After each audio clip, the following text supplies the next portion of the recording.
Welcome back to another English lesson. In today's English lesson, you are going to learn 27 different terms native English speakers use when talking about cold things.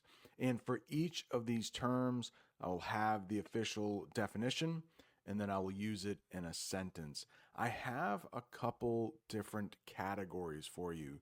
So the first couple we talk about are going to have something to do with weather and nature. And we might be starting off rather easy because you might know snow already. Maybe you have never seen snow. I would love it if you would leave it in the comments, or if you are in a classroom and you would like to discuss snow. I'm wondering, have you ever actually seen snow with your own eyes? Let's get the official definition for snow: soft, white, frozen water that falls from the sky. And for each of these terms, I am going to have a picture for you that will help you understand what snow is. So, right there, you can see there are snow covered trees. And we have a sentence that uses snow. And who knows, you might learn a couple other words in that sentence. So here is the sentence with snow. The snow covered the ground like a fluffy white blanket. That is snow. That is probably pretty easy, but frost might be new. Frost, that is a thin layer of ice on a surface. A lot of times where I live, it gets cold. And if somebody leaves their car outside overnight, when they wake up in the morning, their windows will be covered in frost. It didn't snow, it just is where the ice built up on the window.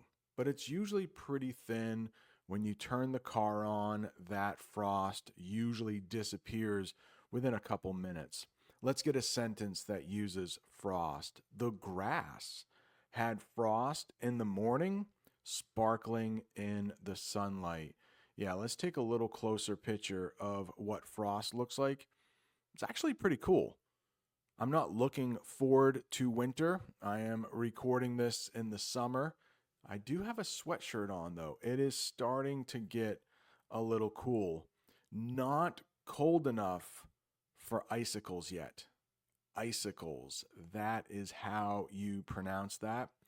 Icicles are a thin stick of ice hanging from something, just like you see in the picture there. The roof had long icicles hanging down like glass decoration. Sorry, I need to interrupt this English lesson for just a second. If you are finding this English lesson helpful, do you mind hitting that like button? If this is your first time here, please go ahead and subscribe. And if you are looking for a speaking partner, I can be that speaking partner. Even though we are talking about cold things, the summer is winding down. And for the next couple weeks, I have a code for you. If you would like to become my speaking partner, use Summer10 for 10% off your lesson. You can find a link in the comments or in the description below. We've already talked about snow, but the little individual pieces of snow, we call those snowflakes. Snowflakes, they are a tiny piece of frozen water that falls from the sky. A snowflake landed on my hand and melted in seconds. So if that snowflake melts, it changes from snow to water. And if that snowflake is small enough, it might completely disappear. The next one we have is hail. That is how you pronounce that word. Hail. I hate to see hail. Years ago, I had a car parked outside. It was not in a garage. There was no protection for the roof, and we had a hailstorm. And now I have all of these little dimples. Like on a golf ball, we would call those little holes dimples. Well, my roof has a lot of dimples on it because of hail. Let's talk about the definition for hail: small balls of ice that fall from the sky. This happened to me. Hail hit the car during the storm, making loud tapping sounds. And you can see in the picture, I can probably make it a little bit bigger. You can see that, I'll remove this, that car is just being pelted by hail. Do you know that verb? Pelted. It means to throw something at something else. But yeah, that car is being pelted by hail. Let's talk about sleet.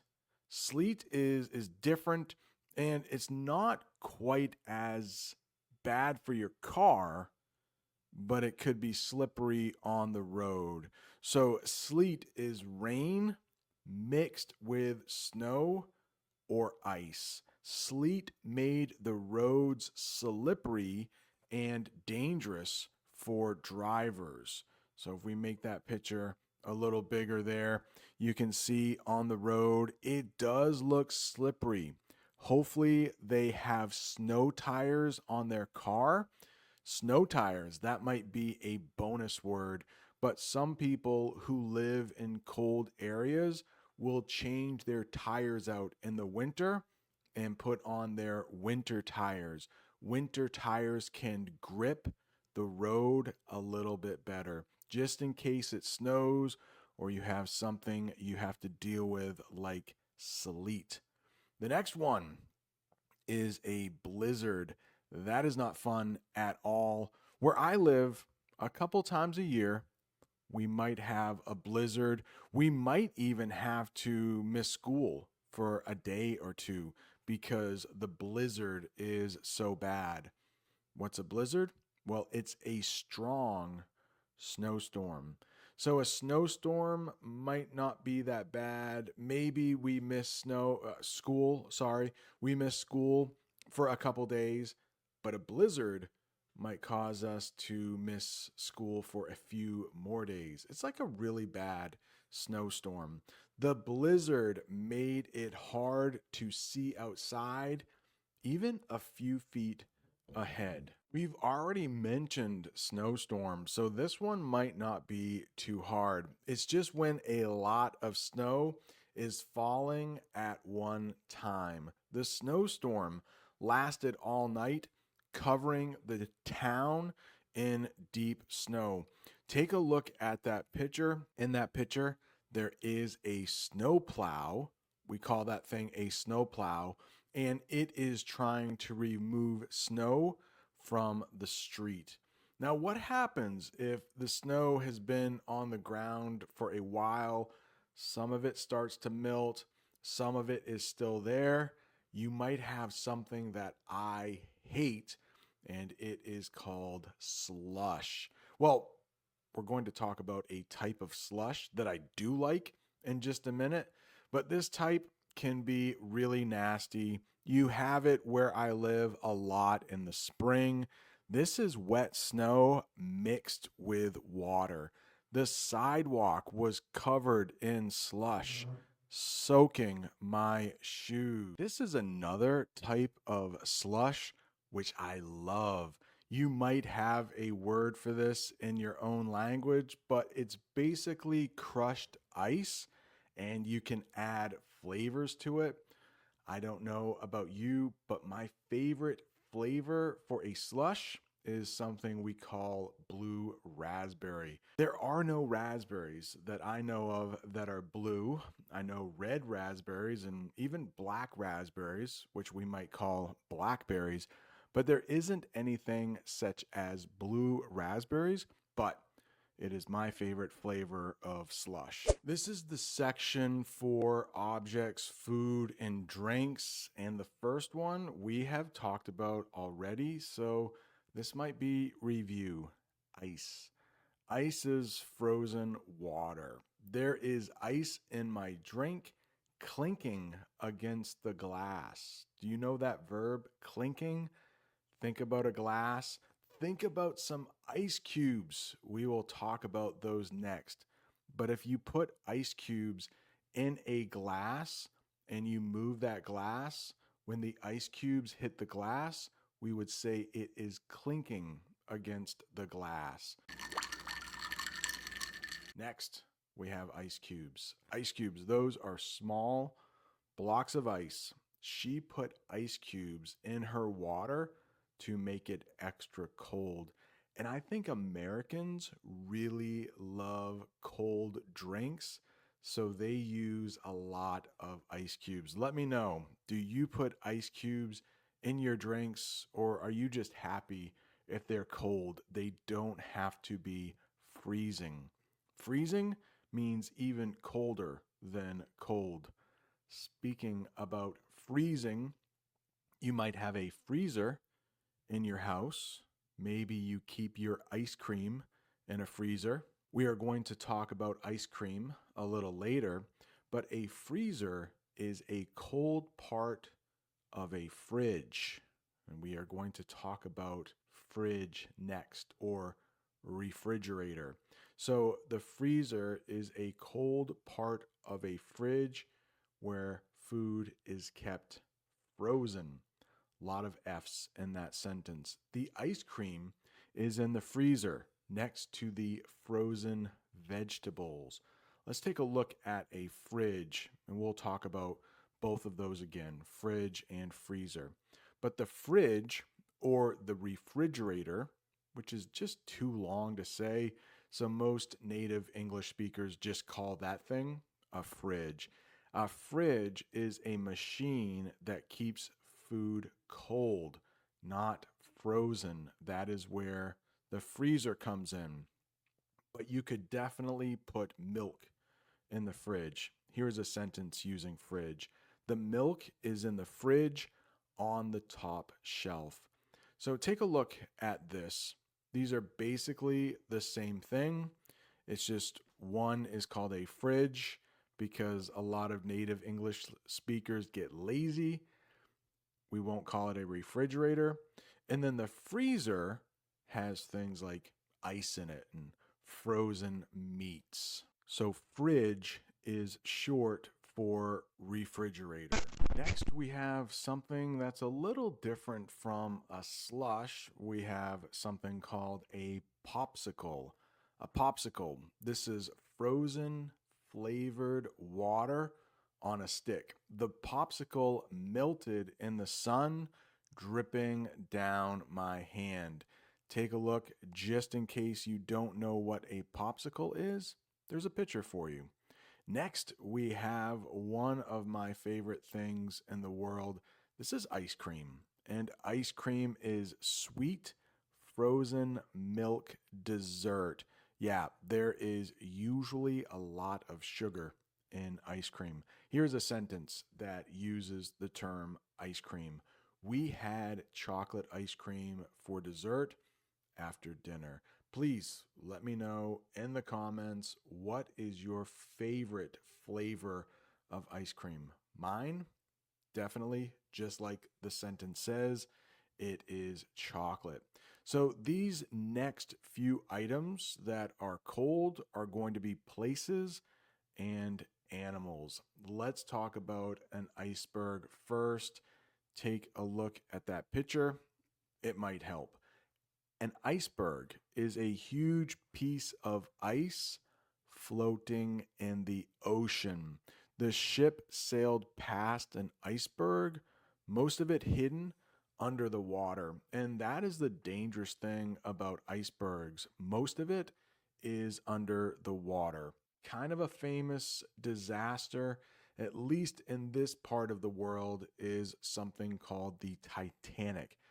That was a big boat, very expensive, had a lot of people on it, and it hit an iceberg, sank, killing over 1,000 people. This happened well over 100 years ago, but there was a famous movie about the Titanic hitting that iceberg probably 30 years ago. So it's still kind of famous here in the United States.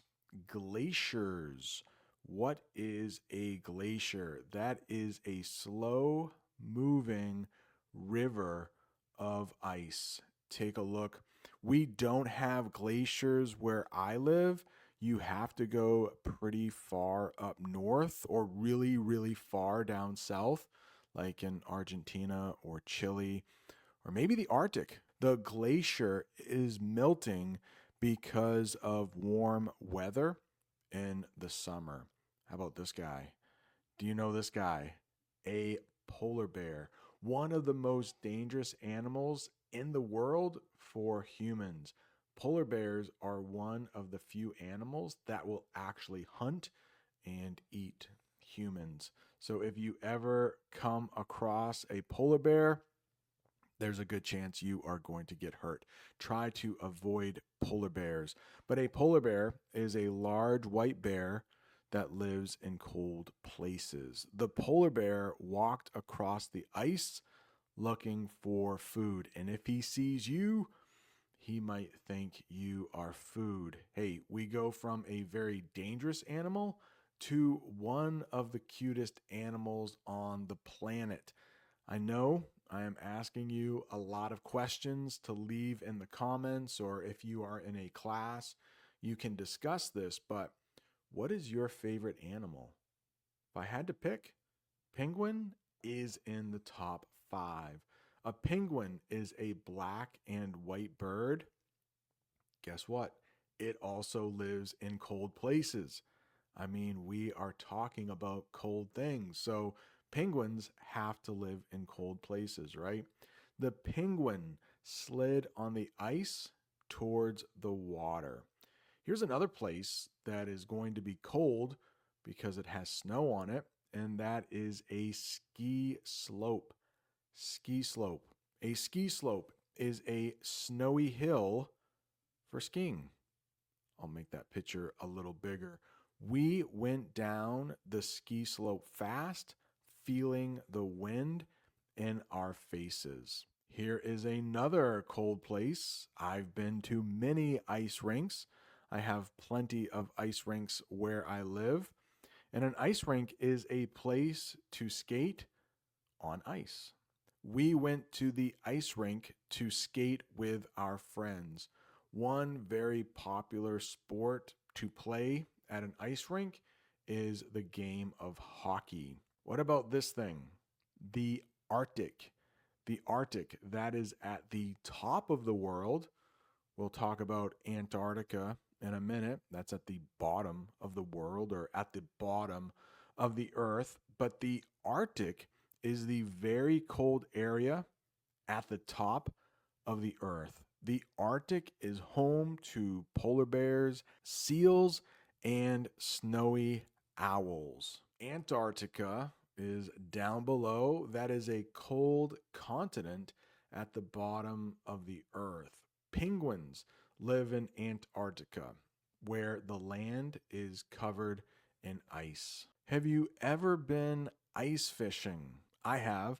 I actually made an English lesson about ice fishing. Rig it like this. So when the fish bites and it starts reeling, flag comes up. And everyone yells, "Flag!" and you start running. Okay. And then you, hopefully, with all luck, you reel in a fish. All right. How many fish do you think we'll catch today? We're only staying a little while, so 2. 2 fish. Yeah, my guess is 2. Okay, that's our goal. We need to catch 2 fish. Yeah. I can leave a link to that at the end of this video. Ice fishing is fishing through a hole in the ice. He went ice fishing on the lake, waiting for a fish to bite. If you look at the picture, it does look like that person caught a fish. Now, all of these terms are going to have something to do with either body or clothing. This first one has something to do with the body. It's a verb and it's something you do when you get cold. So if I am cold and I am shivering, I might look like this. You see, can you see? My hands kind of shaking. My whole body might be shaking a little bit. If you look at that picture right there, this woman looks cold and it looks like she is shivering. The official definition for shiver: to shake because you are cold. I started to shiver in the cold wind, even with my coat on. And we have a special term for a coat you wear when it's cold. Not easy to say, but this is easy to say. A winter coat. That's what we call it, a winter coat. That is a heavy coat for cold weather.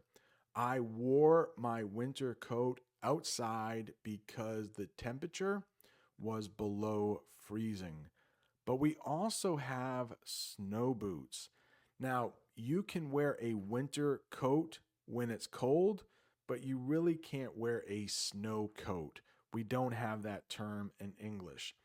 We have snow boots, but if you want to call them your winter boots, that will not sound strange for native English speakers. Snow boots, winter boots, pretty much the same thing, and they are exactly what they sound like. Snow boots are boots for walking in the snow. She put on her snow boots before going out to play. If you don't wear your snow boots, if you don't wear your winter coat when it's really cold, you might get frostbite. That is an injury from very cold temperatures. He got frostbite on his fingers after staying outside too long. Now, we didn't talk about the things you can wear on your hands to protect you from the cold. Those are called gloves.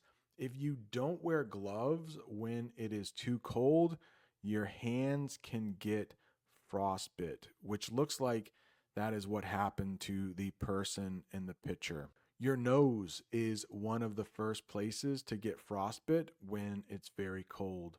But if it's very cold, you could build a snowman. Take a look at that picture. A snowman is exactly what it sounds like, a man made from snow. They made a big snowman in the yard with a carrot for a nose. And that is going to do it. Congratulations, you made it to the end of a very difficult English lesson. Right down there below is an English lesson I did about warm things. If you check the description, I will leave a link to the English lesson I did with my brother while ice fishing. Thanks so much for watching. See you next time.